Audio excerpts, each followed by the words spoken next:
విజయవాడ తూర్పు నియోజకవర్గంలో ప్రతి డివిజన్ను అభివృద్ధి చేసి ఓట్లు అడుగుతున్నట్లు వైసీపీ తూర్పు నియోజకవర్గ ఎమ్మెల్యే అభ్యర్థి దేవినేని అవినాష్ తెలిపారు. దర్శిపేట 14వ డివిజన్లో ఆయన ఎన్నికల ప్రచారం నిర్వహించారు. టీడీపీ నేతలు గొడవలు సృష్టించి లబ్ధి పొందాలి అని చూస్తున్నారని ఆరోపించారు. గత ఎన్నికల్లో చంద్రబాబు 650 హామీలు ఇచ్చి అధికారంలోకి వచ్చారని, ఆ హామీలను నెరవేర్చామని టీడీపీ నేతలు చెప్పగలరా అని దేవినేని అవినాష్ ప్రశ్నించారు.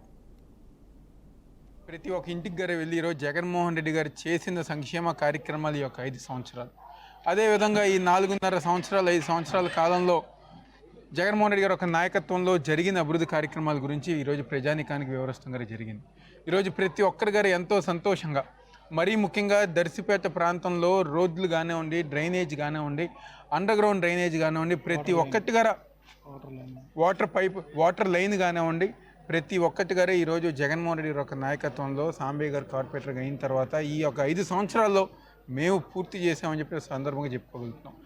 గద్దె రామ్మోహన్ ఒకటే చెప్పారు, ఒక్క గొడవ జరగాలి నియోజకవర్గంలో, ఎలాగైనా మనం వాళ్ళని వైఎస్ఆర్ కాంగ్రెస్ పార్టీ వాళ్ళని మాటలతో అయినా రెచ్చగొట్టి, లేకపోతే వ్యక్తిగతంగా అయినా దూషించి, రాజశేఖర రెడ్డి గారిని తిట్టి, నెహ్రూ గారిని తిట్టి, అంటే చనిపోయిన వ్యక్తులను గారు మనం ఆలోచించకుండా మనం మాట జారదాం, ఒక్క గొడవ జరిగితే దాన్ని మనం రాజకీయం కోసం ఉపయోగించుకుందాం అని చెప్పింది దిగజారిపోయారు ఈరోజు రామ్మోహన్ అని చెప్పి నేను సందర్భంగా చెప్తున్నాను.